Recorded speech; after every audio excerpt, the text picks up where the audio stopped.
नमस्ते। आप सभी का स्वागत है आज के इस कार्यक्रम में। और आज हम बात करने वाले हैं चुनावों की, चुनावों के परिणामों की, कुछ मेल्ट डाउन की और कुछ अन्य विषयों की।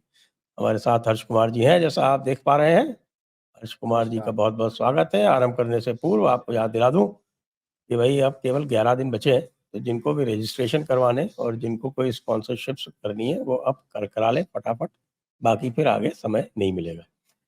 तो ऐसे ही आज एक और चुनाव की घोषणा हो गई। जी, ये तो मेगा चुनाव की घोषणा है। ये जो अभी हरियाणा वाला हुआ है और जम्मू कश्मीर वाला हुआ है, इससे बड़ा चुनाव है साहब। ये तो प्रियंका गांधी की भी तो राजनीतिक पारी की शुरुआत होने जा रही है इस चुनाव से। हाँ ये जी। सब हम लोग भूल जाते हैं कि वायनाड का भी वाह। चुनाव है। तो और बड़ा बड़ा ये भी चुनाव है साहब, बड़ा चुनाव। 23 नवंबर को सब कुछ खुलासा हो जाएगा। और देखिए, हम लोग जयपुर डायलॉग में जो है इस पे डिबेट करने का और डिस्कशन करने का, एक सेशन करने की प्लानिंग कर रहे थे, और उससे पहले ही जो है ये सब कुछ तय हो गया। हम हरियाणा और महाराष्ट्र में प्लानिंग कर रहे थे, हरियाणा का हो चुका है और अब महाराष्ट्र का बाकी है। दिलचस्प होगा सब। आश्चर्य की बात यह है कि पूरा का पूरा महाराष्ट्र ये एक राउंड में ही कर रहे हैं, जबकि हाँ, लोकसभा में महाराष्ट्र 4 राउंड में किया था। ने महाराष्ट्र में पिछली बार भी विधानसभा का पूरा एक ही राउंड में हुआ था, मैंने चेक किया है। महाराष्ट्र अच्छा। में विधानसभा में नहीं करते हैं ये, अलग पूरा एक में ही करते हैं। और ये खबरें पिछले, मुझे लग रहा है कि 10-12 दिन से थी, और मैंने तो बाकायदा अपने एक वीडियो में कहा भी था कि 18 तारीख से पहले पहले ऐलान हो जाएगा, क्योंकि नवंबर 26 तारीख लास्ट डेट है विधानसभा का, जो टाइम पूरा हो रहा है महाराष्ट्र का। और इन्होंने ये तो मेरे हिसाब से इन्होंने ये 2 दिन पहले कर दिया। इन्होंने तो वहां शपथ ग्रहण का भी इंतजार नहीं किया, हरियाणा की और उसकी, जम्मू कश्मीर की। उससे पहले ही कर दिया इन्होंने तो ऐलान। तैयारी थी इनकी पहले से ही, नहीं, वो वो तो सब करना था। ही था ना, क्योंकि वो हम्म। पहले अगर कराना चाहते हैं झारखंड का तो 16 तारीख तक तो इनको नोटिफिकेशन निकालना ही था। नहीं तो कैसे हाँ। हो पाता 2 राउंड में झारखंड का। हम्म। तो ये तो होना ही था। ये तो मैंने कल जो कह दिया था, बल्कि जब हम कल हम्म। वॉक कर रहे थे हमारे साथियों के साथ, तो मैंने हम्म। उनको कहा था गारंटी है कल आ जाएगी घोषणा, इससे हम्म। ज़्यादा लेट हो नहीं सकती। बिल्कुल। जो समय दिया हुआ है कि भाई 7 दिन का आपका पूरा प्रोसेस है नॉमिनेशन का। हाँ। भाई, पूरा प्रोसेस है आपका 7 दिन का नॉमिनेशन का, स्क्रूटिनी का, विड्रॉल का। वो आपका 7 + 3 दिन का वो पूरा प्रोसेस है, 10 दिन का वो प्रोसेस है। और उसके बाद 14 दिन आपको प्रचार के लिए देने। तो आपके पास टाइम हम्म। बचता क्या है? आज लास्ट डे था। हाँ, तो मिनिमम था जी, इस इससे तो कम नहीं कर इसलिए सकते थे एडजस्ट। अगर हेमंत बिश्व शर्मा ने ये कह दिया कि कल तो हो ही जाएगा, तो गलत क्या कहा? ये तो मैं भी कल कह रहा था कि कल तो होना ही होना है, इससे ज्यादा लेट तो हो ही नहीं सकता। बिल्कुल बिल्कुल। तो तो अब क्या आप लग रहा है साहब, क्या लग रहा है आपको अभी फिलहाल? हरियाणा के बाद का थोड़ा सा बताइए ना, हमारे दर्शकों को अपनी भी राय दीजिए। तो देखिए, हरियाणा का तो आप देख रहे हैं ना, जो मेल्ट डाउन हो रहा है। और मेल्ट डाउन बड़ा जबरदस्त हो रहा है और मल्टीपल फ्रंट पे हो रहा है। बिल्कुल। साथ में वो हमारा वो, आप देखिए कि जो, मुझे तो ऐसा लग रहा है जैसे ये जो बहराइच की घटना हुई हम्म। उत्तर प्रदेश में, ये एक फ्रस्ट्रेशन निकल के आ रहा है।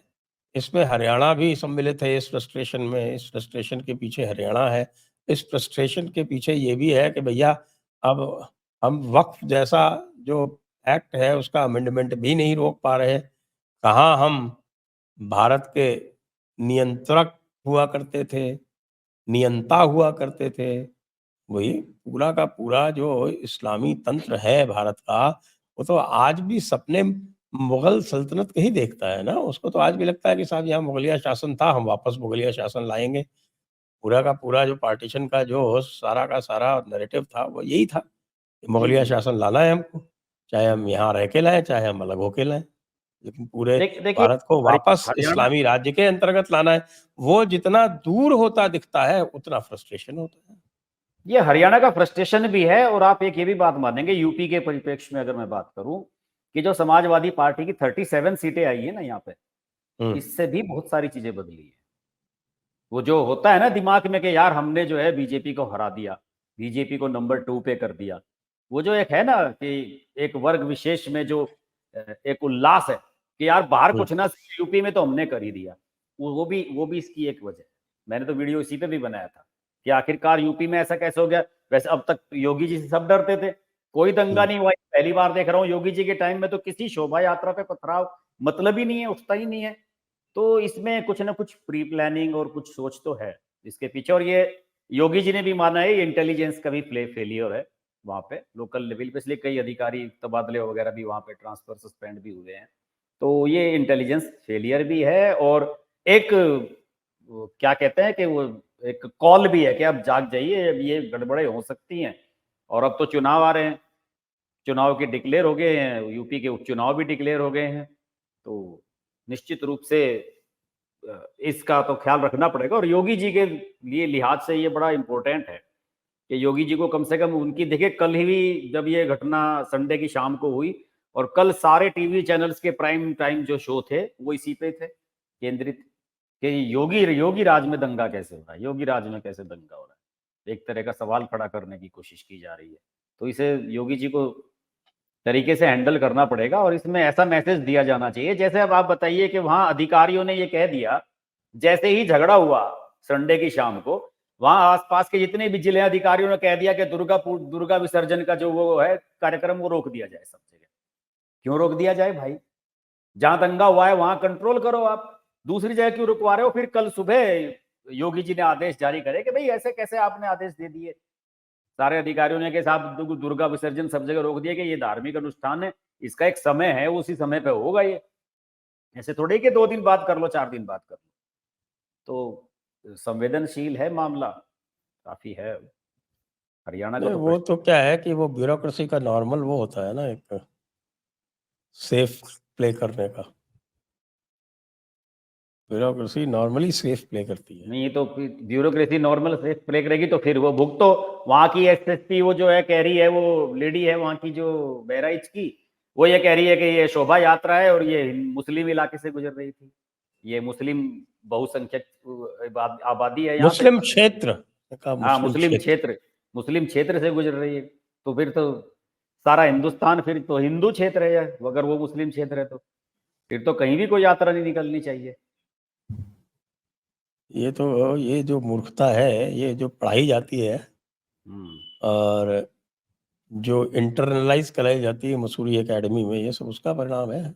जी, आपको मैं बताऊं संजय जी, आज से 10 12 15 साल की बात बताऊं मैं आपको, जब हम लोग एक्टिव रिपोर्टिंग में थे बिल्कुल और फील्ड में जाते थे, दंगा फसाद ये सब बीच में जाते थे, तो उस समय सख्त हिदायत थी कि मुस्लिम शब्द नहीं इस्तेमाल होगा कहीं भी। उस समय छपा करता था कि एक वर्ग विशेष ने जो है उस पथराव किया, ये शब्द होते थे संजय जी, आपको भी याद होगा। ये पहली हम्म, बता रहा हूं। अब तो खुलेआम लिखा जा रहा है मुस्लिम बहुल इलाके में, हिंदू बहुल इलाके में हो रहा है। ये तो सारी चीजें वक्त के साथ साथ सब चीजें चेंज हो जाती हैं। वो तो वैसे एक जैसे। चीज आपने नोटिस की कि नहीं की? जी। बहराइच में ये जो ये जो वारदात हुई उसके बाद क्या हुआ, ये पता है? बाद क्या मतलब? हिंदुओं की प्रतिक्रिया पता है आप? नहीं, कैसी कैसे प्रतिक्रिया? अरे साहब, ऐसी प्रतिक्रिया हुई है। तो मैं पूरा यही सर्च कर रहा था, ऐसी जबरदस्त प्रतिक्रिया हुई है हिंदुओं की। हम्म। सारे मुसलमान जो है वो भागे भागे घूम रहे हैं। बिल्कुल हाँ वो तो मुजफ्फरनगर जैसी प्रतिक्रिया हुई है। हाँ वो तो कुछ टीवी चैनल्स ने दिखाया भी है। मैं भी यही सोच रहा था कि ये टीवी चैनल्स वाला ये दिखा रहा है कि वो कोई मुस्लिम पक्ष का था, और उसने कहा कि साहब मैंने अपनी बहन के लिए यहाँ दहेज इकट्ठा करा था, मेरी बाइक फूंक दी, ये कर दिया वो कर दिया। अरे, तो मैं सोच रहा था कि यार ये इसी को क्यों दहेज दिखा रहा दहेज है। देना तो अपराध है।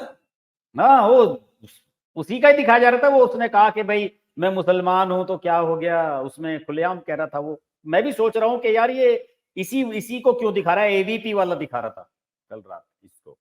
वो सारे मुस्लिम इलाकों में पता नहीं, मैंने कहा यार क्या मुस्लिम इलाकों में ही सारी तोड़ फोड़ हुई है, मारा तो हिंदू गया है बेचारा। तो उसके बाद जो है वो बहुत मुश्किल हो गया। मतलब आप ये देखिए, वो जो एडीजी लॉ एंड ऑर्डर थे वो पिस्तौल लेके दौड़ रहे थे, वो इसलिए क्योंकि हिंदू बिल्कुल नियंत्रण में आ नहीं रहे थे। और उन्होंने बड़े ये कहे कि साहब कि हिंदुओं की तरफ से भी काफी हिंसा हुई है बाद में, और वो एक कोई वो हॉस्पिटल जला दिया गया। हाथ में लेके और वो घूम रहे थे वो अमिताभ यश हाँ एसटीएफ वाले वो थे वो पिस्टल लेके जो घूम रहे हाँ हाँ उनका हाँ वीडियो हाँ। चल रहा था वो। अभी तो वो एडीजी लॉ एंड ऑर्डर हो गए हैं ना। अच्छा एडीजी लॉ एंड ऑर्डर जो श्रीवास्तव थे, प्रभात श्रीवास्तव, वो तो अब डीजी बन गए। अच्छा तो ये बहुत रिएक्शन जो है वो भी अभूतपूर्व हुआ है, बिल्कुल जैसे मुजफ्फरनगर का रिएक्शन हुआ था उस तरह का रिएक्शन हुआ। मुजफ्फरनगर का तो और 1 महीना चला था, लंबा चला था वो तो। वो हाँ, तो ये तो 3 दिन तो इसको भी हो गए ना भाई, कंट्रोल में कहाँ है कर्फ्यू तो लगाया नहीं है कहीं इन्होंने। वो गांवों में कहाँ कर्फ्यू लगाओगे आप? वो पूरा गांवों में फैला हुआ है, कोई बहराइच शहर में थोड़ी हो रहा है। नहीं वैसे भी देहात क्षेत्र में जब इस तरह का वो होता है ना वायलेंस, वो कंट्रोल से बाहर ही रहती है। कहाँ कहाँ जाएगी, देहात क्षेत्र में तो बहुत मुश्किल हो जाता है, शहरों और में तो जहां बहुत आसान हुआ होता है है वो था कंट्रोल। भी देहाती क्षेत्र था, हाँ जिस हाँ वो जगह तो हुआ। देहाती क्षेत्र ही था वो। हाँ लेकिन ये जो उपचुनाव डिक्लेयर हुए हैं उत्तर प्रदेश में, उसमें मिल्कीपुर का नाम क्यों गायब है? नहीं मैं तो सर्च कर ही रहा था अभी आपसे जब कनेक्ट हुआ तो मिल्कीपुर का, उसमें उसने कहा कि मिल्कीपुर और बशीरहाट 2 सीटें हैं, इनको लेके पिटीशन। अब पता नहीं क्या पिटीशन है, मुझे पता नहीं है इस बारे में। ये कोई पिटीशन किसी ने कितनी भी कोई होती है? कोई कोर्ट में गया हुआ है क्या है, तो पता नहीं क्या है ये कोई स्ट्रेटेजिकल मूव है, कुछ पता नहीं है क्या है मिल्कीपुर में भाई। इसमें साहब ये है कि हाई कोर्ट में मुकदमा लंबित होने के चलते जो है इसका डेट डिक्लेयर नहीं किया है। पूर्व विधायक गोरखनाथ ने 2022 आम चुनाव को लेकर हाई कोर्ट में की है रिट, और इसमें 2022 विधानसभा चुनाव में हारने के बाद गोरखनाथ बाबा ने अवधेश प्रसाद के चुनाव की जीत पर रिट दायर की थी। वो जो बीजेपी के कैंडिडेट यहाँ से आ रहे थे और जिनको टिकट, मैं कह रहा था आपको कि इनको टिकट होने वाला है, उन्होंने रिट डाली हुई है, इसमें चैलेंज किया हुआ है इसके रिजल्ट को हाई कोर्ट तो में। उसमें स्टे थोड़ी है, ये तो अभूतपूर्व हुई चीज है, ऐसा तो होता ही नहीं कभी। अब ये तो चुनाव आयुक्त ने तो यही कहा है इसके जवाब में, जब वहां एक पत्रकार ने सवाल पूछा कि साहब आपने 10 सीटों का होना था यूपी में, आपने 9 का किया है। तो पहले तो उन्होंने कहा कि नहीं नहीं 10 का डिक्लेयर किया है, फिर बराबर में बैठे थे वो सरदार जी दूसरे चुनाव आयुक्त, उन्होंने कुछ हाँ। बताया, उन्होंने कहा कि हाँ हाँ वो मिल्कीपुर और बशीरहाट 2 चीजों को लेकर जो है वो कोर्ट में है मामला, इसलिए उनको नियम ने डिक्लेयर किया है। मिल्कीपुर के बिना तो मजा ही खराब हो जाएगा। मिल्कीपुरी का तो मजा है, असली असली मजा ही मिल्कीपुर का है। जी और बाकी आपका मेल्ट डाउन कैसा चल रहा है आपके मित्रों का, ये तो बताइए। हरियाणा इलेक्शन के बाद में तो साहब अभी भी पूरा मेल्ट डाउन मोड चल रहा है, और melt down mode Congress party में भी चल रहा है, आपके मित्रों का भी चल रहा है। साहब हमारे मित्र तो है नहीं, हमारे तो दुश्मन ही है, वो हमें मित्र मानते नहीं है। वो अपना, हमने एक वीडियो बना दिया तो आरफा मैडम जो है हमारे पे चढ़ गई, उन्होंने जो हाँ, है वो तो ट्वीट कर देखा था दिया। मैंने, तो आपने ऐसा तो कुछ बनाया नहीं था, क्या प्रॉब्लम है? तो कुछ नहीं है, दरअसल क्या हुआ कि उसमें हमने जो है उनका एक जो थंबनेल में उनका फोटो लगाया, उसमें उनके आंसू निकलते हुए दिखा दिए उसमें फोटोशॉप से। तो वो उस बात से परेशान थी कि आपने मुझे ट्रोल किया। अब मैंने उनसे कहा कि मैडम ऐसा है कि इस देश में आपसे बड़ा ट्रोल तो कोई है नहीं, आप नरेंद्र मोदी और बीजेपी को गाली दिए बिना आपकी रोटी हजम नहीं होती। फिर दूसरी बात उन्होंने हमें ये कहा कि भाई आप लोग, आपको मोदी जी तो रोजगार दे नहीं पाए, चलिए मुझे ट्रोल करके आपको रोजगार मिल जाएगा। तो मैंने कहा मैडम ऐसा है, रोजगार तो मुझे कमी नहीं है, और मैंने कुछ लोगों को रोजगार दिया भी हुआ है। और मैंने कहा एक सीट आपके लिए रिजर्व कर ली है, क्योंकि द वायर का भी बैंड जल्दी बजने वाला है जहां आप चैनल पे काम करती हैं। तो मैं कहा एक वैकेंसी आपके लिए है, जरूरत हो तो आ जाना। और क्या जवाब देते साहब, ये वैसे बोलिए आपका आप। ये प्रेडिक्शन सही है कि ये डीप स्टेट स्पॉन्सर्ड जितने भी लोग हैं, इनका बैंड सबकी बहुत हालत जल्दी खराब है। बजेगा। और बजेगा इसलिए भी कि सबसे पहले तो FCRA के जो टाइट किए गए हैं, और अभी जो 5 लोगों के खिलाफ जो मुकदमा हुआ है उसके बाद से तो सारे के सारे बहुत ही कॉशियस हो गए हैं ये फॉरेन फंड रिसीव करने के चक्कर में। और और दूसरा एक बात और भी है। बिना फॉरेन फंड के काम भी नहीं चलता, ये भी उनकी नहीं मुसीबत है। दूसरा एक बात और भी है ना, आपको कोई फंडिंग कर रहा है तो वो फंडिंग किस लिए कर रहा है, उस मकसद में कुछ सफलता भी तो मिलनी चाहिए। कई तो कम से कम 8-10 तो विधानसभा चुनाव में फंडिंग हो ली आपकी, किसान आंदोलन में आपकी फंडिंग हो ली, पहलवानों के आंदोलन में आपको खूब पैसा मिल लिया। ठीक है, लोकसभा चुनाव में पूरे जोर लगा दिए, जोर शोरों से उनकी पार्टी ने, सबने। कि भाई जितना मर्जी पैसा ले लो, उसका नतीजा तो कुछ नहीं हो रहा ना, जनता तो इनकी सुन नहीं रही है ना। तो जिस मकसद के लिए इन्हें पैसा दिया जा रहा था उसमें तो ये विफल रहे, तो फिर अब वो भी कब तक पैसा देंगे। देखिए सत्यहिंदी.com का बैंड बज चुका है, आप उसके वीडियो देख लीजिए उठा के, व्यूज बिल्कुल खत्म है। रवीश कुमार के भी 2-4 वीडियो चलते हैं, बाकी सब वीडियो रवीश कुमार के भी डंप हो गए हैं। अजीत अंजुम ने हरियाणा को लेके पूरे जोर लगाए, 1 महीना तक रिपोर्टिंग की। पिछले वीडियो में भी मैंने आपको जिक्र किया था अजीत अंजुम ने, उसके 3 वीडियो चले हैं जिसमें वो एक चुटकुलेबाज को ले आया था, वो जिंद में किसी मॉर्निंग वॉक में वो एक मिगलानी साहब थे, उनके वीडियो थे, वो चुटकुले बड़े सुनाते थे, वो वीडियो चले, उनका नैरेटिव बुरी तरह से ध्वस्त हुआ। तो अजीत अंजुम तो खुद कह रहे हैं कि मैं हिमालय की तस्वीर दिखा रहे हैं कि मैं हिमालय जा रहा हूं, यही जगह मेरे लिए उचित है, वो तो फुट फोटो उन्होंने डाल दिया। तो मेल्ट डाउन इनका अव्वल अव्वल दर्जे का है। इन्होंने तो अपने टाइटल तक ये भी लगाया कि हरियाणा में आखिर ऐसे हुआ। रवीश कुमार ने भी वीडियो बनाया, इनका तो मेल्ट डाउन इतना भयंकर हो रहा है, ये समझ ही नहीं पा रहे कि ऐसा कैसे हुआ। और ग्राउंड लेवल पे जो चीजें इन्हें दिख रही थी, क्योंकि दरअसल ये उधर जीटी रोड वाली बेल्ट पे उधर तो घूमे नहीं है, ये उधर ही उधर घूमते रहे, जहां हुड्डा हुड्डा इन्हें घुमाता रहा, तो ये वहीं पे घूमते रहे, वहीं पे लोगों के इंटरव्यू ले, तो इन्हें लग रहा था कि यार बड़ा जबरदस्त माहौल बन रहा है, बड़ा भयंकर। और हरियाणा में इस बार हुई है वही साइलेंट वोटिंग, जैसे कि अब ट्रेंड चल पड़ा है नया, कि वोटर को जहां वोट करनी है वो डाल आता है और बाहर आके एग्जिट पोल वालों को भी गलत बता देता है कि भैया हाँ हम तो फला को दे के आए। तो उसका बहुत बड़ा प्रमाण है ये। इस छोटे से चुनाव ने संजय जी बहुत बड़ा नैरेटिव सेट किया है, मानना पड़ेगा। हरियाणा का चुनाव जो है गेम चेंजर चुनाव है, उसका जो नतीजा है, माहौल लोग तो कुछ इसको और मैनेजमेंट। लोग तो इसको पानीपत का चौथा युद्ध कह रहे हैं। बिल्कुल सही कह रहे हैं साहब, बिल्कुल सही कह रहे हैं, वो सही कहा है उन्होंने। चौथा युद्ध इसलिए कह रहे हैं क्योंकि इसमें जीत हुई। तो बिल्कुल सही कह रहे हैं, हरियाणा के चुनाव का असर है। और देखिए अब तो चर्चा इस बात पे होने लगी है, तो वीडियो इस पर बना रहा है ये आपके जो डीप स्टेट और ये सारे जितने भी विरोधी मीडिया वाले हैं, कि क्या हरियाणा की तरह महाराष्ट्र में भी हो सकता है। अब इन्हें चिंता इस बात की सताने लगी कि कहीं वहां भी ऐसा ना हो, उस बात से डर भाई है। आप महाराष्ट्र की बात आप कर रहे हैं, महाराष्ट्र में तो इनके नेता और उद्धव ठाकरे और जो लीडर ऑफ ऑपोजिशन है वहां पर, वो जब ओपनली कह रहे हैं कि हम सारी की सारी योजनाएं बंद कर देंगे, तो क्या उसका क्या असर होगा? बिल्कुल सही बात है। फिर हम सारी योजनाएं बंद कर देंगे। तो फिर वोट क्यों देंगे लोग आपको?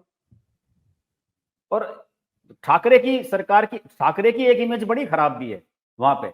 ये जो मेट्रो वाला काम रोका था ना ठाकरे ने, 2-2.5 साल तक रोक के रखा था, वो आर्य कॉलोनी वाला पेड़ वेड़ काटने वाला मामला, हाँ हाँ हाँ उसे हाँ लेके हाँ। तो ठाकरे की इमेज ये बनी है कि ये कोई भी अच्छा काम होने देना नहीं चाहता। इस बात की बड़ी नाराजगी है लोगों में। और ये तो आपने देखा ही है कि इसमें जो एमबीए में था, सबसे बेकार प्रदर्शन इन्हीं का ही रहा, ठाकरे का ही। बाकी शरद पवार का भी ठीक रहा, कांग्रेस तो नंबर 1 पार्टी रही, सबसे खराब हालत में यही रहा। तो ठाकरे का तो सीन खराब है साहब। ठाकरे का सीन तो खराब है, लेकिन उसको संजीवनी मिल गई कांग्रेस के हरियाणा हारने से। हाँ बस ये है कि थोड़ा बार्गेनिंग पावर बढ़ जाएगी, वो कांग्रेस पे थोड़ा दबाव बन जाएगा। और उधर हेमंत सोरेन भी जो है कांग्रेस पे दबाव बढ़ाए, उधर रिजल्ट आए और अगले दिन तो हेमंत सोरेन और कल्पना सोरेन जो है खड़गे और राहुल गांधी से मिलने दिल्ली आ गए बात करने के लिए, अगले दिन ही पहुंच गए थे वो। तो कांग्रेस के लिए तो ये नुकसानदेह हुआ, क्योंकि कांग्रेस तो एज पे थी और कांग्रेस तो ये सोच रही थी कि भाई हम लोकसभा में नंबर 1 रहे हैं तो सबसे ज्यादा सीटें हम लेंगे। अब वैसे भी मुझे लगता है कि शरद पवार नहीं चाहेंगे कि उद्धव ठाकरे का मुंबई ठाणे वाणे इनसे बाहर कहाँ पे प्रभाव है, ये शरद पवार भी नहीं होने देंगे। वो नहीं चाहेंगे कि इनकी ज्यादा विधायक आए कल को ये जिद करें कि हमारा चीफ मिनिस्टर बनाओ। तो शरद पवार पहले से ही इन्हें मैनेज करके चलेंगे, वो कांग्रेस की और वही रहेगी अपर एंड टिकटों में। तो जैसा अब दिख रहा है, जो मोटा मोटा जो दिख रहा है, वो ये लग रहा है कि भाई झगड़े जो हैं वो ये महाविकास अघाड़ी पे अधिक हैं और एनडीए में कम दिखते हैं। एनडीए काफी कोहेसिव दिख रही है। ये अलग बात है कि वो बाबा सिद्दीकी का मर्डर हो गया तो लोगों को ये पता नहीं चल रहा कि भाई ये तो एनसीपी का था, हाँ, और वो भी अजीत यानी पवार वाला। अजीत अजीत पवार का बंदा था। हाँ अजीत पवार के बंदे को अब बीजेपी भी जो है वो ओपनली कंडेम नहीं कर सकती अपराधी करके। वैसे तो एक बड़ा अपराधी दाऊद गैंग का मेंबर गया है, लेकिन जिस तरह की पॉलिटिक्स है महाराष्ट्र में, तो उसको साफ तिरंगे झंडे में लपेट के और उसका फ्यूनरल किया जा रहा है। बताइए। हाँ सर, 3 बार का एमएलए था वो। तो डी कंपनी का मेंबर भी तो था। हाँ तो वो बता रहा, वो तो वही तो मजबूरी है ना, क्या करे वो, जब वो अजीत पवार को साथ ले रखा है तो क्या करते हैं। और वो अभी अभी तो शामिल हुआ था मेरे ख्याल में 2-3 महीने पहले ही, लोकसभा चुनाव से कुछ टाइम पहले ही तो शामिल हुआ था हम्म। वहां तो। वो तो ठीक है, वो ना कर रहे हैं अपना हिसाब किताब, जैसे भी करना है उन्हें, सारी चीजें वहां पे बैलेंस करनी है। और अजीत पवार तो कह रहा होगा कि यार भाई, मुझे तो कुछ मुस्लिम वोट भी मिलने हैं, उसे ये भी उम्मीद होगी कि मुस्लिम वोट तो मेरे कुछ ना कुछ मुझे मिल ही जाए, ये भी तो है। लेकिन ये आपने बात बिल्कुल सही की कि झगड़े एमपी में ज्यादा हैं।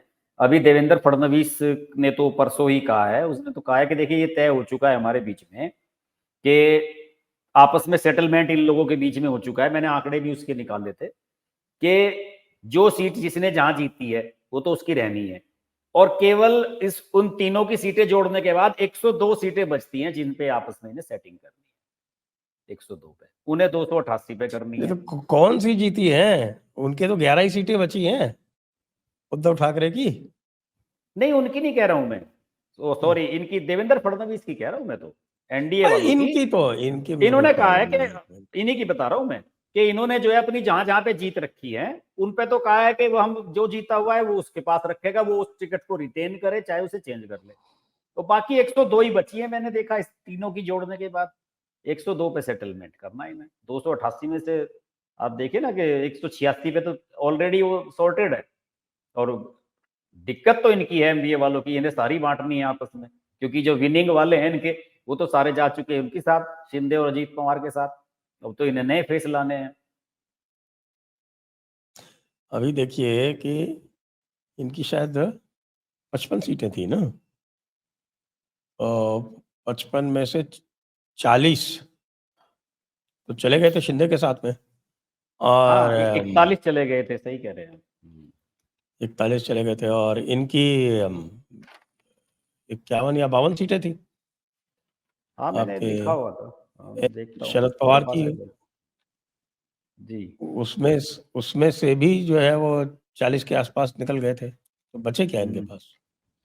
हाँ देखिए, ये शिंदे वाले 40 थे, एनसीपी के 41 थे जो अजीत के साथ पवार के साथ गए, बीजेपी के 105 थे। और इसमें जो है बस थोड़ा सा ये है कि ये एनसीपी जो है अजीत पवार वाला जो है ये बता रहे हैं कि ये कह रहा है कि मैं 85 सीटों पे 80 सीटों पे लड़ूंगा, और बीजेपी चाह रही है कि वो 150 से 160 सीटों पे लड़े। ये है कि कौन ज्यादा उसको पे कौन लड़े। देगा? उसको 4 सीटें मिली थी। 4 सीटें जो है वो 24 असेंबली सेगमेंट्स होते हैं। हाँ, लोकसभा के हिसाब से तो कम ही है। लोकसभा में 4 सीटें उसको दी गई थी। उसका तो एरिया ही नहीं है, उसके पास कोई स्ट्रेंथ ही नहीं है आपके वेस्टर्न महाराष्ट्र के बाहर।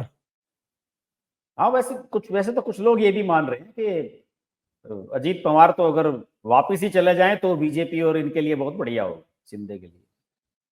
लेकिन मुझे लगता नहीं कि वो जाएंगे, ऐसा कुछ चांस बन नहीं रहा, साथ ही लड़ेंगे।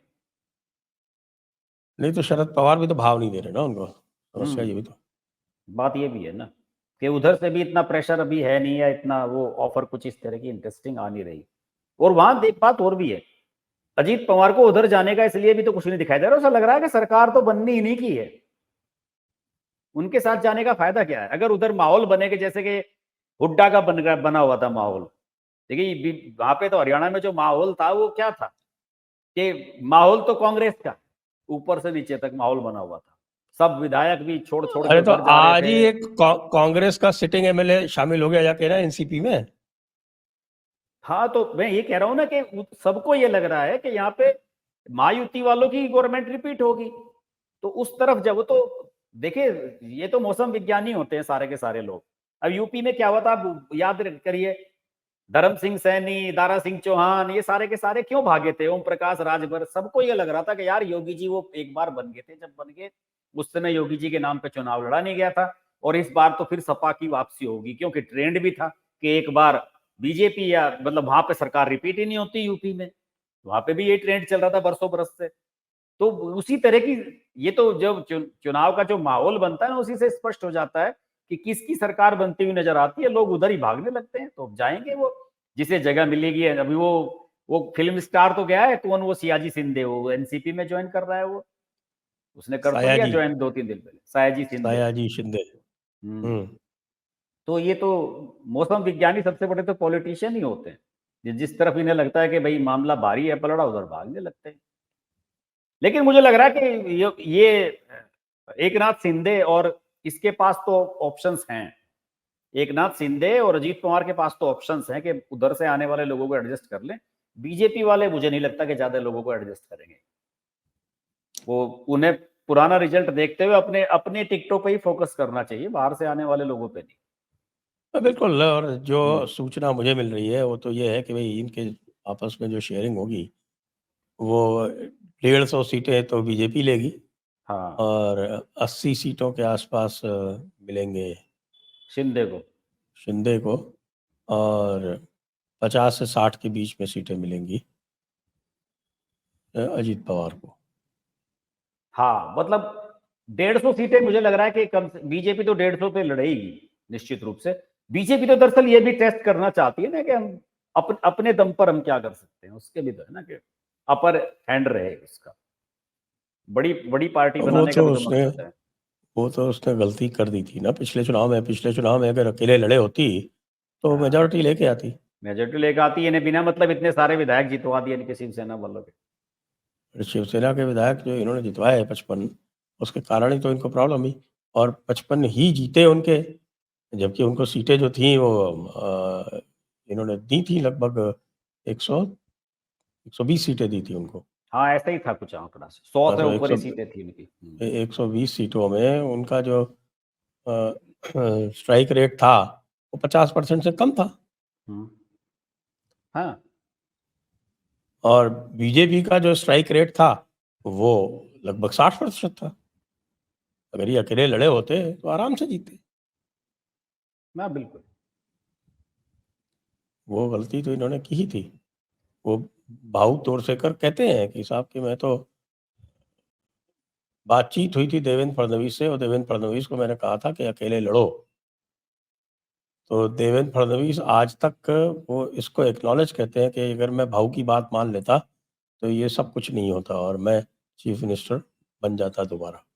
नहीं, असल में देवेंद्र फडणवीस के कहने से होता तो नहीं ना कुछ भी, ऊपर से होती है ना बात, तो सेटिंग तो ऊपर से नहीं, होके वैसे आती है ना। देवेंद्र फडणवीस की बात बहुत चलती है नहीं, चलती तो बीजेपी है, में। लेकिन समझौतों वगैरह में जो है नहीं चलती। देवेंद्र फडणवीस तो डिप्टी सीएम भी नहीं बनना चाह रहा था, उसको बनना पड़ा ना। वो तो बाद की बात है साहब। वो तो जब वो उसके ऑरा जो है वो खत्म कर दी उद्धव ठाकरे ने, तो उसके बाद की बात है। उससे पहले तो सब कुछ उसी के हाथ में रहता। उसकी बात चलती थी, अमित शाह से ज्यादा चलती थी उसकी बात महाराष्ट्र के मैटर में। मोदी सुनते थे उसकी बहुत अच्छी तरह से। अब ये तो इन्होंने ऐसा कुछ कर दिया है कि, लेकिन वहीं आते हैं वापस। वो जो कांग्रेस के अंदर मेल्टडाउन हो रहा है, भाई आरफा का और राणा का और साइमा का और इनका सबका तो हो ही रहा है। वो जाकिर नायक बैठा हुआ है आपको पाकिस्तान में, वहाँ प्रवचन दे रहा है और वो कह रहा है कि भाई जो भी औरतें हैं जिन्होंने शादी नहीं की है वो पब्लिक प्रॉपर्टी है, बाजारू माल है। मुझे तो बड़ी चिंता होने लगी है आपके इन मित्रों की। नहीं, ये ये उस कैटेगरी में नहीं है, ये उस कैटेगरी में है कि साहब, इन इन जो महिला है उन्हें जो है टीवी पे जो है एंकर का वो काम करना ही नहीं चाहिए। टीवी टीवी में जो महिलाएं हैं उनमें जो है मुस्लिम महिलाओं को एंकरिंग का काम नहीं करना चाहिए। ये बताइए। उस कैटेगरी में है। साइमा उसकी निंदा कर रही थी तो मैंने उसको डांटा, मैंने कहा बदतमीजी करती हो। हाँ, आपने तो लिखा गुस्ताख, था कि जो इस्लाम में जो गुस्ताख है। है वो तो उसका वर्बेटम उसको इस्तेमाल कर रहा है। और बिल्कुल साहब, मैंने तो उसके ऊपर पूरा वीडियो किया है। अच्छा, वीडियो नहीं देखा मैंने अब तक। नीरज अत्री के साथ मैंने वीडियो किया है जाकिर नायक को सपोर्ट करते हुए। अच्छा। वी सपोर्ट जाकिर नायक। हम्म। वो जो कुछ भी कह रहा है वो बिल्कुल किताबों के मुताबिक कह रहा है। वो जो उनकी होली बुक्स हैं, वो होली बुक्स के हिसाब से कह रहा है, और जो कोई भी उसको चैलेंज करता है वो काफिर है, कुफ्र अच्छा, कर रहा है। इन मुद्दों पे नहीं ये लोग बोलते हैं। ये वैसे तो बड़े फॉरवर्ड मुस्लिम बनते हैं।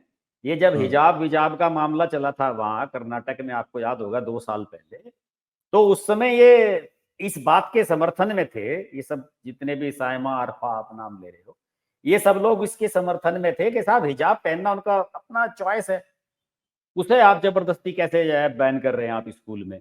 लेकिन अपने आप मैंने कभी नहीं देखा कि इन्होंने हिजाब पढ़ के जो है उस पर कभी किसी का इंटरव्यू लिया हो या चैनल पे आए हो। ये मैं तो देख रहा था अभी, वो एक उसकी साउथ अफ्रीका की टीम में एक लड़की खेल रही है, वो हिजाब पहन के बॉलिंग कर रही थी। मुस्लिम लड़की खेल रही है उसमें, साउथ अफ्रीका की टीम में, वर्ल्ड कप चल रहा है जो T20 का, जिसे अपने रिलीजन में अपनी बिलीव है तो वो उसे हर प्लेटफॉर्म पे करता है। ये तो कभी नहीं करती है आरफा वगैरह। तो इन्होंने क्यों नहीं हिजाब पहना है उस समय एंकरिंग करते हुए या वीडियो बनाते हुए? पहने, उसे कहेंगे मैं मोदी के खिलाफ जाती हूँ, और मोदी ने अगर इसको रोका है या भाजपा इसे अगर रोक रही है, बैन कर रही है कर्नाटक में, तो मैं यहाँ उसके प्रोटेस्ट में इसे पहन के आऊंगी। ये तो खुले बाल बैठ जाते हैं और फिर हमें कहते हैं कि हम इन्हें ट्रोल कर रहे हैं।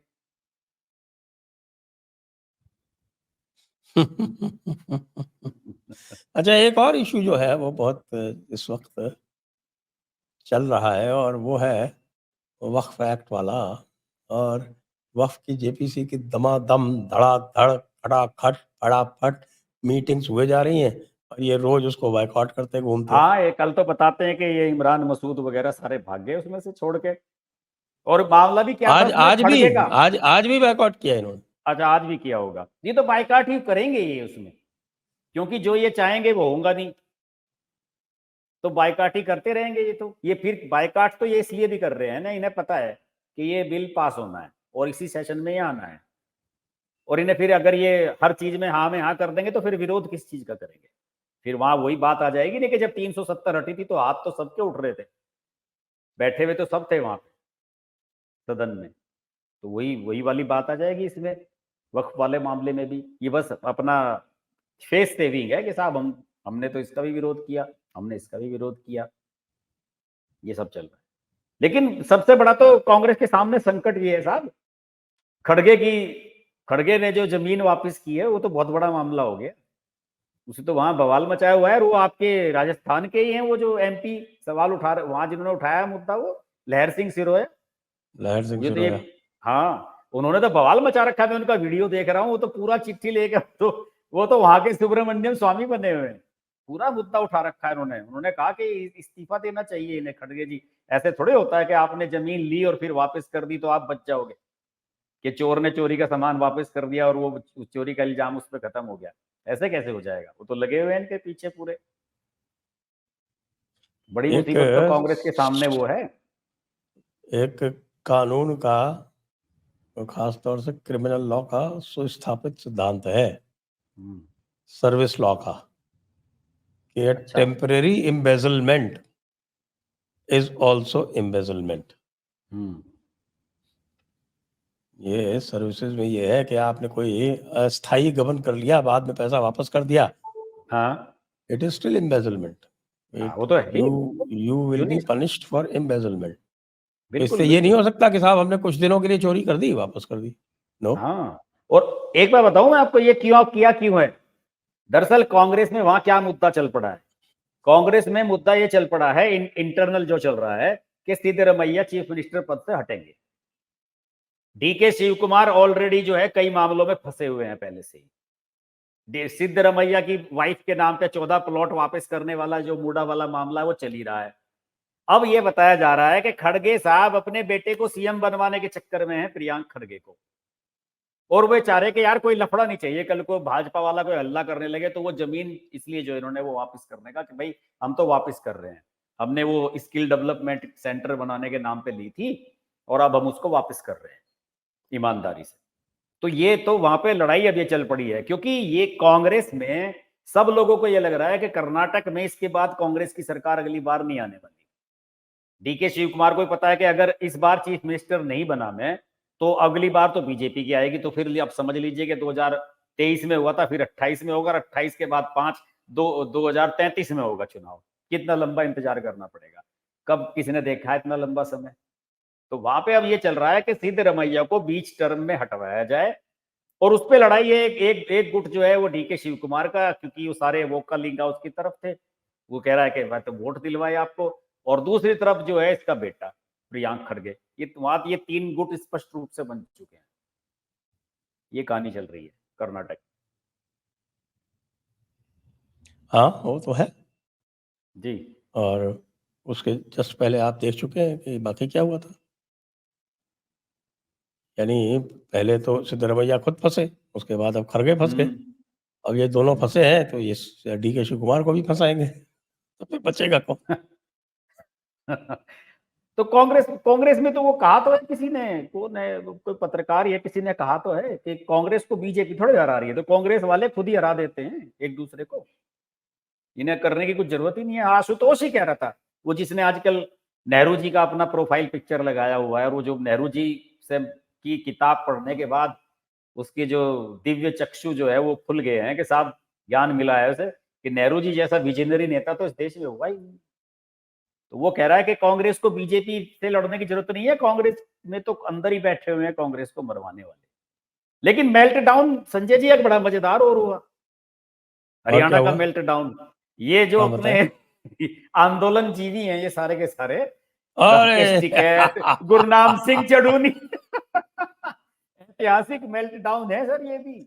1170 वोट मिले हैं चढ़ूनी को, 1170।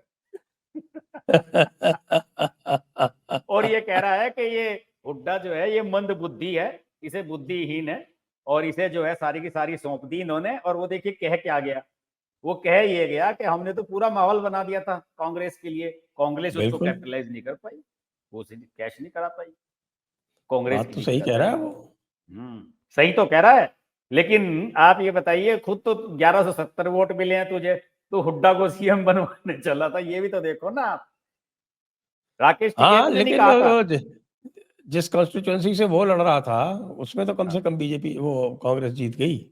हाँ, कांग्रेस भारी भारी बहुत ज्यादा वोट मिले हैं उसे तो, 55,000 वो ऐसा जीता है वो, 80,000 के करीब वोट मिले हैं उसे तो, जो जीता है बढ़िया वो मनदीप जीता है चट्ठा उसने। हाँ, 64,548 वोट उसे मिले, हाँ, 6,500 से जीता है वो। जी जी जी, दूसरे नंबर पे भाजपा वाला रहा। दूसरे नंबर पर भगवान। भाजपा वाला है। और हम्म, हमारा जो भाई है गुरनाम सिंह, वो है 5वें नंबर पे, जी। 1170 वोट, शानदार तो मैं 1170 वोट के तो साथ। मैं यही तो कह रहा हूं ना कि ये इनसे बड़ा मेल्ट डाउन तो कुछ भी नहीं है। दरअसल क्या है, होता क्या है, ये जो जितने भी किसान संगठन थे ना, संजय जी आप तो जानते हैं, आप यूपी की राजनीति से भी वाकिफ हैं, जब टिकैत साहब जिंदा थे तो उस समय राजनीति क्या होती थी, जो भी चीफ मिनिस्टर होता था, चाहे वो मुलायम सिंह यादव हो, चाहे वो राजनाथ सिंह रहे हो, या फिर उसके बाद मायावती बनी हो, कोई भी बनी हो, सबके सब पर ये शुरू में ही दबाव बना देते थे। जैसे ही सरकार बनती थी, एक धरना लखनऊ में दे दिया, नौचंदी एक्सप्रेस में लद लद के वहां पे पहुंच गए, और उसके बाद ये जो है दबाव बना देते थे सरकार पे। और उसके बाद सबको ये लगता था, हर मुख्यमंत्री को, कि यार इन्हें इन्हें खुश कर लो, तो उसके बाद ये किसानों का पंगा जो है, जो हर साल गन्ने की सीजन में उठता है, ये निपट जाएगा। लेकिन योगी जी ने इन्हें कभी टेबल पे नहीं बैठाया अपने सामने, और इसी बात का इन्हें मलाल है कि यार योगी जी के टाइम में जो हमारी दखल है, टिकैत एंड पार्टी, भारतीय किसान यूनियन, इन सब की योगी जी ने बिल्कुल दखल अंदाजी बंद कर दी। उन्होंने कहा कि मैं प्रेशर बनाऊंगा शुगर मिल वालों पे बनाऊंगा, पेमेंट करने के लिए, मुझे तुम्हारे सामने झुकने की जरूरत नहीं है। तो इसीलिए ये समय समय पर इस पे नरेश टिकैत ने नहीं कह दिया था कि हमने तो माहौल बनाया था अखिलेश यादव के लिए, ये तो सतपाल मलिक सारे के सारे कह नहीं रहे थे कि हमने माहौल बनाया था लेकिन वो सरकार नहीं बना पाया, ये तो सारे कह रहे हैं, चढ़ूनी ने कौन सी नई बात क्यों, कह दी। बाकी योगेंद्र यादव तो क्लासिक है ना सबसे बड़ा। और योगेंद्र यादव ने 6 मिनट का वीडियो जारी करा इस मुद्दे पे। ये लोग मेरे से पूछ रहे हैं कि ये कैसे हो गया, उसने पूरा एक्सप्लेन किया उसमें कैसे कैसे हुआ है। वो तो कह रहा था कि 3 ही चीजें पॉसिबल है, या तो कांग्रेस की हवा चल रही है, या फिर हाँ, कांग्रेस की आंधी चल रही है, या और फिर या फिर सुनामी आ रही। सुनामी चल रही है। हाँ, असल में ये भी बढ़िया हुआ संजय जी कि उसने ऐसा कहा था, क्योंकि उसकी भी हवा ये बना दी थी कि उसने वो 250 सीटें प्रेडिक्ट कर रहा था लोकसभा चुनाव में बीजेपी को, वहां वो सही साबित हो गया, 240 सीटें आई। तो ये अच्छा हुआ। मैं कह रहा हूं ना कि इस छोटे से चुनाव ने पता नहीं कितने लोगों के भ्रम तोड़ दिए। और मैं तो जो कहता हूं ना, जैसे मेरी किताब का भी नाम है हिंदुत्व की हैट्रिक, तो साहब ये इसमें एक स्टोरी, उसमें टाइम्स ऑफ इंडिया में किसी ने आर्टिकल भी लिखा, मैं नाम भूल रहा हूँ उनका, सज्जन का, बड़े अच्छे लेखक हैं, कल उनका आर्टिकल छपा है। उन्होंने कहा कि हरियाणा के चुनाव में एक जिस मुद्दे का जिक्र नहीं किया जा रहा है, वो मुद्दा है कि यार हिंदुत्व। जो हिंदू वोटर है उसने देख लिया कि यहाँ तमाशा क्या हो रहा है, बांग्लादेश में क्या हालात हो रहे हैं और क्या चीजें चल रही हैं आसपास के स्टेट्स में, उसका भी लोगों पे असर था। लोगों ने उस चीजों को भी रियलाइज किया और उन्होंने किया कि भाई हमें गलती नहीं करनी है, जो पहले गलती हमने यूपी में कर दी या कहीं और कर दी। तो मतदाता अलर्ट रहा, हो गया, वोट डाल के आया भाजपा को। बिल्कुल, जो देश विदेश की जो बातें हो रही हैं, देश विदेश में जो कुछ घटनाएं हो रही हैं, उसका भी असर चुनाव पे पड़ता है। जी और हरियाणा चुनाव पे भी उतना तो पड़ा होगा ना, जिस तरह से वो देख ही रहे थे कि साहब शंभू बॉर्डर पे डेरा डाले बैठे हैं और उनके जो पिठ पे उनके जो गुरु हैं विदेशों में बैठे हुए हैं, वो बस प्रतीक्षा कर रहे हैं कि किस तरह से दिल्ली को फिर से वापस से घेरा जाए।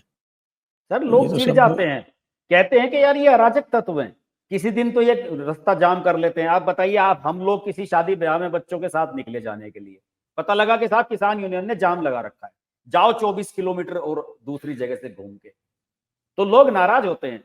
बीजेपी और कांग्रेस के कुल वोटों में 22 या 23 हजार वोटों का डिफरेंस है हरियाणा में, अगर टोटल वोट्स की बात करें, जो पॉपुलर वोट मिले हैं 22 या 23 हजार वोटों का डिफरेंस है। तो साहब इतना ही लोगों का मूड बदलना पर्याप्त होता है चुनाव के नतीजों के लिए। तो इतने इतने ही लोग जो है कर ले ना, हर जगह 10-10 5-5 हजार लोग अगर मूड अपना बदल ले, तो चुनाव बदलते हुए देर नहीं लगती है।